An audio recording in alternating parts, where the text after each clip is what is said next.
নমস্কার, আশা করি সকলেই খুব ভালো আছেন। আমি আজ আবার চলে এসেছি আরেকটি নতুন রেসিপি নিয়ে। রেসিপিটা করা খুব সহজ এবং খুব টেস্টি। রেসিপিটার নাম রুই ঝটাপট।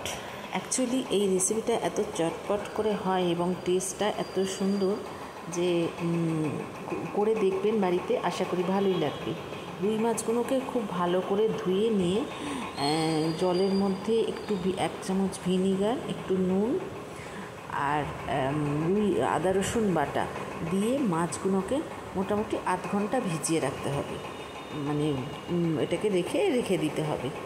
এইবার এই মাছগুলো এটা হয়ে গেলে 8 ঘন্টা পরে আমি এটাকে কি করব, মাছগুলোকে তুলে নেব এবং ওর মধ্যে নুন, হলুদ এবং একটু লঙ্কার গুঁড়ো দিয়ে ভালো করে মাখিয়ে মিনিট 15 মতন রাখলেই হবে। তারপরে আশা করি রেসিপিটা আপনাদের ভালো লাগবে। ভালো লাগলে কমেন্ট বক্সে জানাবেন এবং অনেক লাইক শেয়ার করে দেবেন। এখনও পর্যন্ত যারা আমার চ্যানেলটাকে সাবস্ক্রাইব করেননি, সাবস্ক্রাইব করার অনুরোধ রইল। মোটামুটি আমার রুই মাছটাকে মানে নুন হলুদ মাখানো হয়ে গেছে। এইবার আমি কড়া বসিয়ে দিয়েছি। এটা সাধারণত সর্ষের তেলই হবে, একটু তেলটা বেশি লাগে। আচ্ছা, এবার এইখানে আমি পেঁয়াজটাকে, এটা অ্যাকচুয়ালি আমি যেহেতু আমার কড়া ছিল আমি দেখাইনি, পেঁয়াজটাকে খুব কুচি কুচি করে কেটে ভেজে নিয়ে এটা বারিস্তা টাইপের করে নিতে হবে। এবং এই পেঁয়াজ তেলেই আমি কিন্তু এটা করছি, এই পেঁয়াজ তেলে এটা করছি। পেঁয়াজ তেলটা গরম হলে আমি মাছগুলো ছাড়বো। তার আগে আমি দই নিয়েছি। দইয়ের মধ্যে লঙ্কা গুঁড়ো, ধনে গুঁড়ো, জিরে গুঁড়ো আর দিয়ে হলুদ গুঁড়ো দিয়ে আমি ওটাকে ফাটিয়ে রেখে দিয়েছি। আর নিয়েছি টমেটো পিউরি একটুখানি। আচ্ছা, এবার আমি মাছটা ছেড়ে দিয়েছি। মাছটাকে একটু কড়া করে, বেশি না তবে একটু কড়া করে ভাজা হবে, তাহলে এটা খেতে একটু ভালো লাগবে আর কি, টেস্টি হবে। কারণ এটা তো এরমভাবেই তারপরে দিয়ে মানে পেঁয়াজটাকে আমরা ওইভাবে দেবো না।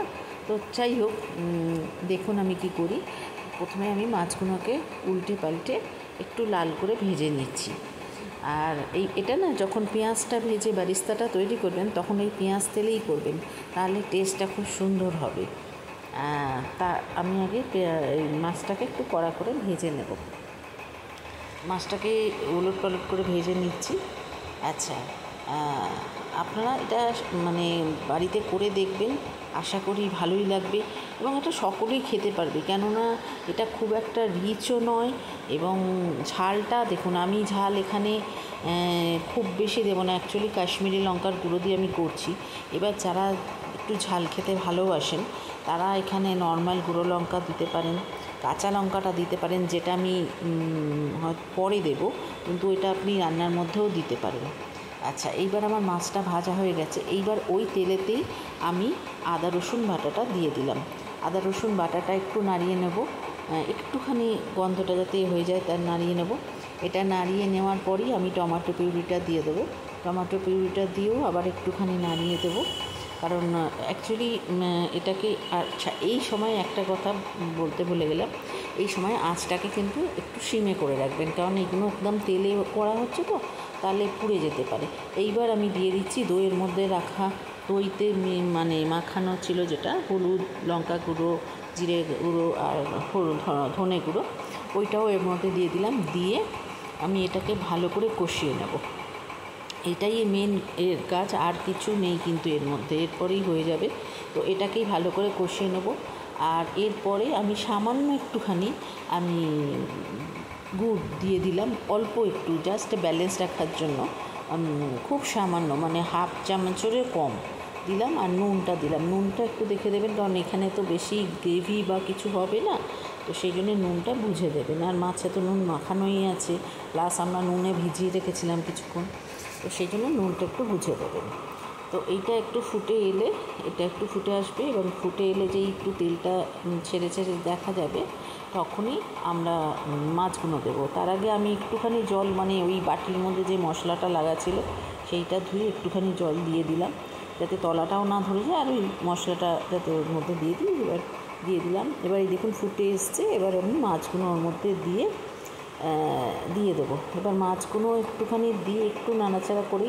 এইবার আমরা ওই পেঁয়াজের যে বারিস্তাটা করে রেখেছিলাম সেইটা আমি ওপরে ছড়িয়ে দেবো। দিয়ে আমি এটাকে আর একটুখানি নাড়িয়ে দেবো। আর জল, সামান্য জল, মানে হাফ কাপ মতন জল দেবো। জল এখানে বেশি দেবো না, কারণ এটা অ্যাকচুয়ালি একটু মাখা মাখাই হবে, মানে খেতে ভালো লাগবে। গ্রেভি করলে ঠিক এর টেস্টটা ভালো আসবে না, তবে সামান্য দিতে পারেন। দেখুন, যাদের বাড়িতে একটু গ্রেভি পছন্দ করে তারা দিতে পারেন, তবে খুব বেশি হলে এই 1 কাপের মধ্যেই জলটা রাখবেন, মানে তার বেশি জল দেবেন না, তাহলে এটার টেস্টটা নষ্ট হয়ে যাবে। আর এরপরে আমি একটু ধনেপাতা কুচি দিয়ে দেবো, অল্প ধনেপাতা কুচি দিয়ে দেবো। দিয়ে দিলেই মোটামুটি, আর একটুখানি দেবো গরম মশলা, মানে হাফ চামচ মতন গরম মশলা দিয়ে দেবো। দিয়ে দিলেই মোটামুটি আমার এই রান্নাটা শেষ। আমার অনুরোধ রইল, সকলে একটু বাড়িতে করে দেখবেন, ভালো লাগবে। এইবার আমার সার্ভ করে দেওয়ার পালা। এবার সার্ভ করে দেবো, আর এখানেই আমার এই রান্না শেষ। আবার দেখা হবে পরের রেসিপিতে। নমস্কার, সকলে ভালো থাকবেন।